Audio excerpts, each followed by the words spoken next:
If Slack is giving you an error when you try uploading an emoji, don't worry. In this video, I'm going to walk you through the fastest fixes step by step so you can get your custom emoji uploaded without the frustration.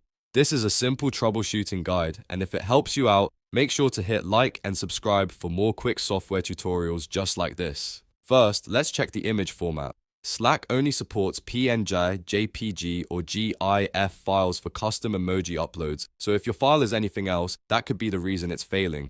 If you're using a WebP, SVG, or another unsupported format, convert it to one of the approved types before trying again. Next, check the file size. Even if the image format is correct, Slack may reject the upload if the file is too large. As a general rule, keep the emoji image small, and around 128 kilobytes or less is recommended for the smoothest upload experience. If your file is bigger than that, compress it before uploading. You can use an image compressor or export it again with lower file size settings. After that, resize the image itself. For best results, Slack emoji work best at around 128 by 128 pixels. If your image is huge, like a full-size logo or screenshot, Slack may have trouble processing it, or it may not display well once uploaded. So open the image in an editor, crop it down if needed, and resize it to a clean square format.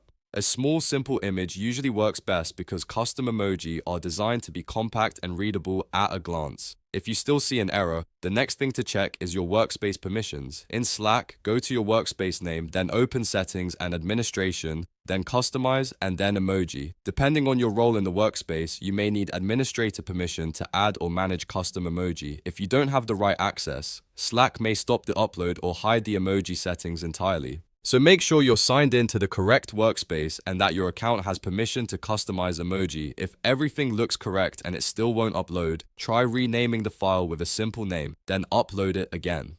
Sometimes special characters or unusual file names can cause issues. Also, if the image has too much blank space, try cropping it tighter so the emoji looks cleaner and more visible in Slack. Once you've checked the format, file size, dimensions, and permissions, try uploading again. In most cases, one of those fixes will solve the issue immediately. And if your upload works, you're done. Your custom emoji should now be ready to use in Slack conversations, reactions, and workspace messages. If this tutorial helped, please give it a like and subscribe so you don't miss the next helpful fix.